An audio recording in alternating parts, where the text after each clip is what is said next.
This video is sponsored by Envato Elements, a huge library of creative assets, textures, stock photography and video, music, sound effects, fonts, motion graphics elements, and templates. Everything you could want. And best of all, absolutely unlimited downloads with a very affordable subscription. I'm going to show you how to make this hyper-colored Cyberpunk LED looking glitch all in After Effects, and we're going to learn a bunch of useful techniques and effects along the way.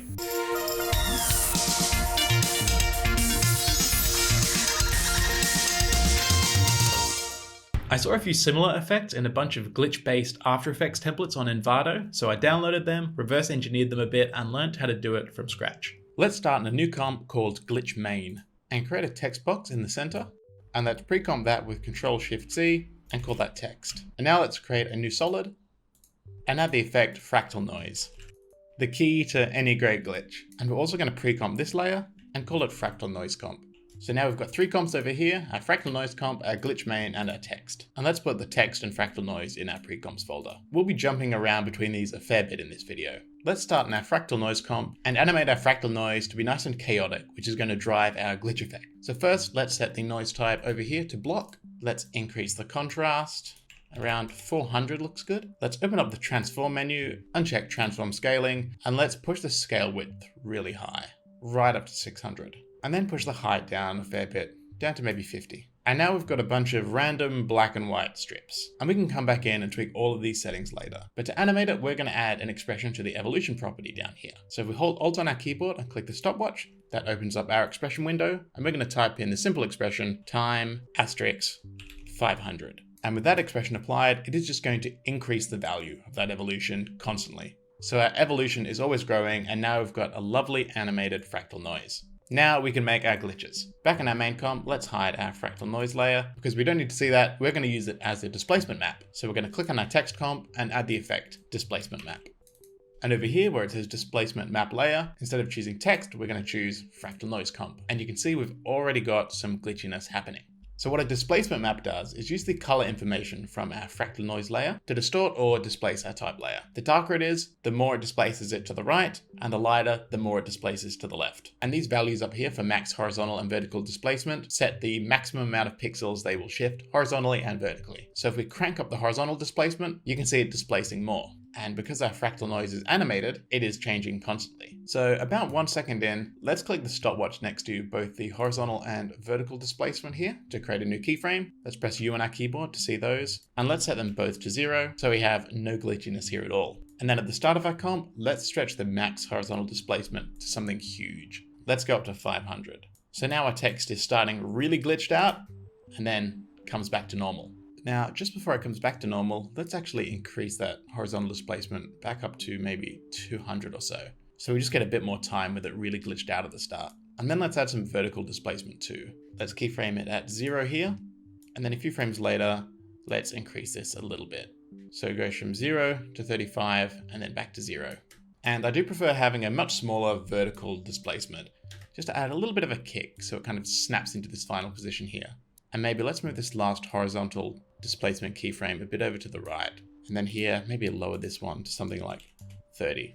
So we get this last little moment of a horizontal glitch here. There, that's looking pretty good. And this glitch is going to look a whole lot better in a few moments once we start adding the effects. But let's quickly animate a text glitch transition. So let's go into our type comp, and at 2 seconds in, let's split our type layer by pressing Ctrl, Shift, and D on our keyboard. And on the second type layer, let's change the text to say effect. And then let's drag down the end of this layer so it stops at 3 seconds. And for the last 2 seconds of our comp, I am going to drag in my logo and scale that down.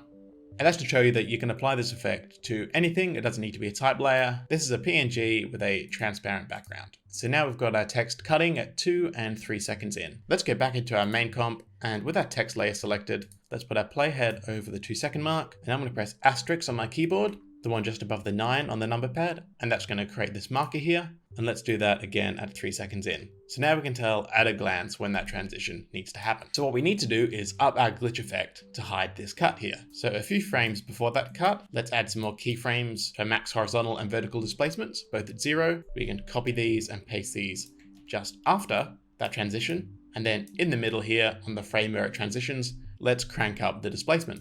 Let's go to about 150. And let's see how that looks. There, that cut's completely hidden in the glitchy chaos. Let's increase the vertical displacement a touch as well. And I think I might want to spread out these horizontal displacement keyframes just a touch so we get a bit more of that glitchy action when we change to our second word. Now we can select these keyframes, copy them, paste them over here near our second marker, and just align the middle keyframe with that marker here. So now we get the transition into my logo. And of course we can edit these values. You can even set some negative values as well. And that will just push the displacement the opposite way for the black and white values in our fractal noise layer.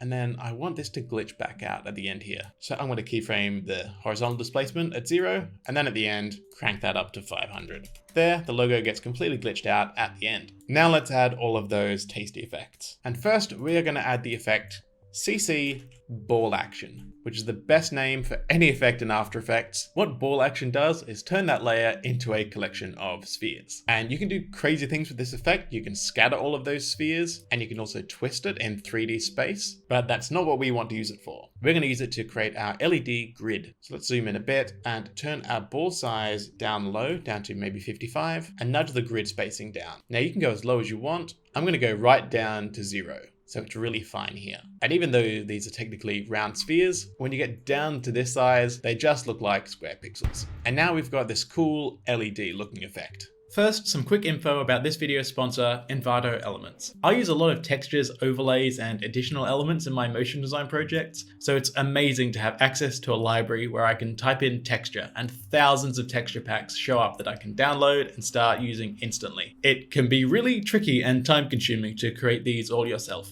Look at this 8K denim texture. Where am I going to find jeans that big? I only have a 4K waist. And it's not just textures, it's unlimited fonts, After Effects templates, stock video, and elements that are perfect to add to your motion design projects. And there were 43,000 new assets added this week alone. You won't have to weigh up whether to buy this element or those textures for your project. A subscription to Envato Elements takes away all of that headache because you've got access to all of them. Click the link in the description to subscribe today.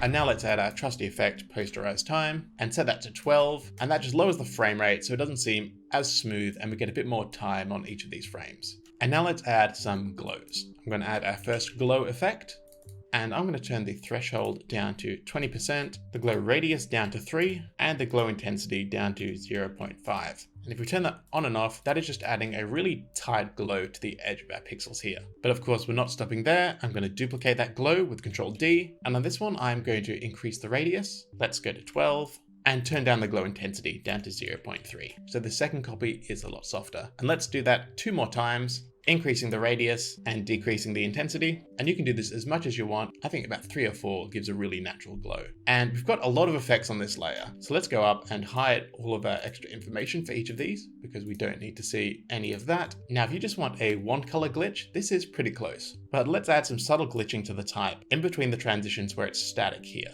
So I'm going to select our Fractal Noise comp, copy it, and then go into our text comp and paste it. Let's make that visible, and I'm going to select Preserve Underlying Transparency here.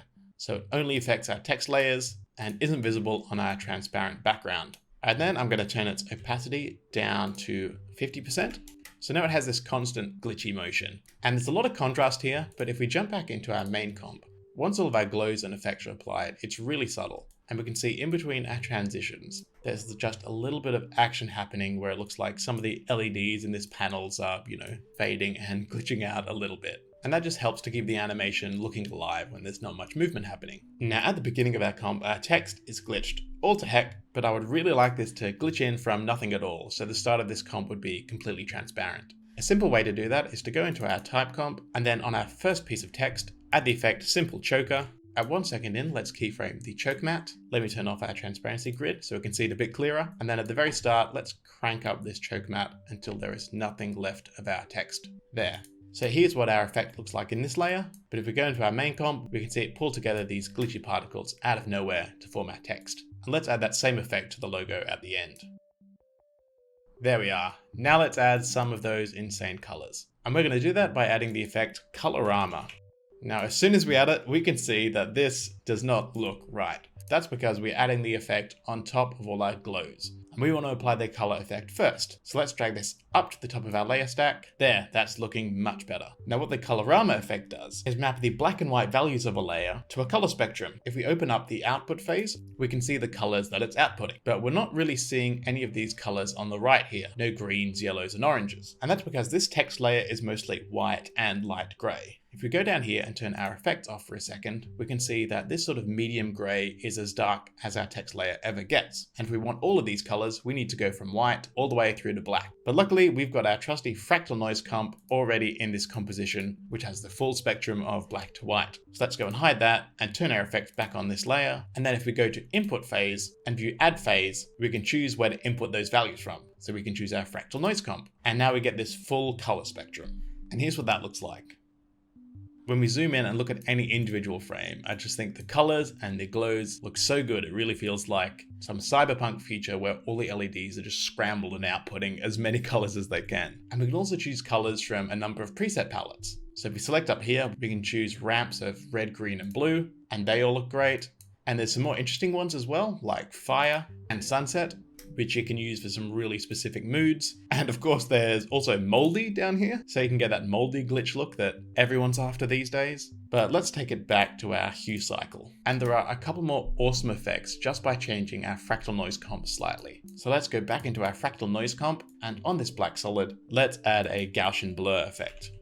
And let's put that up to maybe 15. And we can see if we look closely that these sort of sharp blocky edges, once we add the blur, become a little bit more rounded. And when we go back into our main comp, that translates to these really curvy glitches, and you get a bit more of an analog psychedelic looking glitch, which could be really interesting. And if we go back and delete that blur effect and add a noise effect instead, and let's increase that to 10%. And we can even be pretty subtle. It's hardly noticeable in this comp. But if we go into our glitch main comp, when we start glitching, it's a lot more granular. We get a lot more of these little pieces, these individual pixels floating out, which can be a really cool effect as well, and get some really cool looking individual frames here. I also downloaded a whole bunch of VHS glitches from Envato elements as well. And if we drag that over our Fractal Noise layer, we can see this really analog glitch, and let's set its blending mode to screen so we can see a bit of our fractal noise underneath as well. And this is just going to add a little more variance to this fractal noise. And what that translates to in our main comp is we get a lot more variety in our transition glitches here. We get some areas that are really granular here, where we've got lots of individual pixels,